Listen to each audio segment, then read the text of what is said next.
Since its inception in 1996, Super Rugby has grown in leaps and bounds, establishing itself as the Southern Hemisphere's premier rugby competition. Starting with 12 foundation teams, the competition grew to 14 and then 15. And in 2016, Super Rugby will reach new fans, new markets and new heights with the introduction of 3 new teams. The Jaguares from Argentina, the Sunwolves from Japan and the Kings from South Africa. The new competition will consist of 4 conferences arranged into 2 groups, one from Australasia and one from South Africa. The Australasian group is made up of the Australian Conference and the New Zealand Conference, each containing 5 teams. The South African group contains 2 conferences with 4 sides each.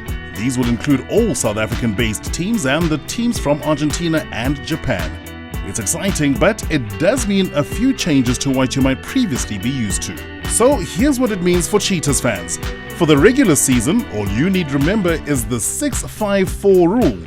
Your men play 6 games against teams in our own conference, which means home and away clashes against the Bulls, Stormers and new Japanese team, the Sunwolves. There'll be 5 games against the Australian Conference, 1 against each side, including hosting the Brumbies and Force right here in Bloemfontein.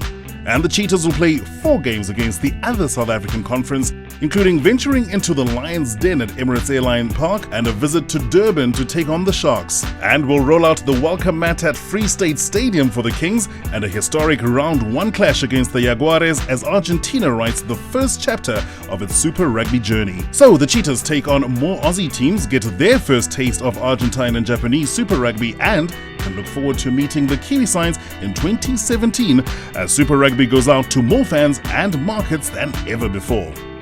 Each team plays 15 matches across 17 rounds and will have 2 byes.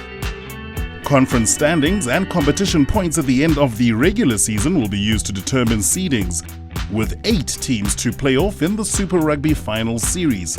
Seeds 1 to 4 are the conference winners ranked in the order of competition points and will host in week 1. Seeds 5 to 8 are the wildcards, consisting of the next best team from the South African group and the next 3 best teams from the Australasian group.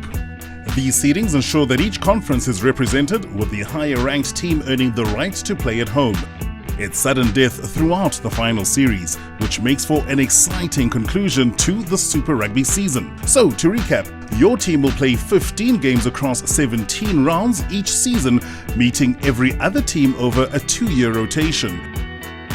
With a broader pool of playing talent, bigger thrills and new rivalries throughout new countries, this is the next bold step in the ongoing evolution of the best provincial rugby competition in the world, driving Super Rugby into a rousing new era.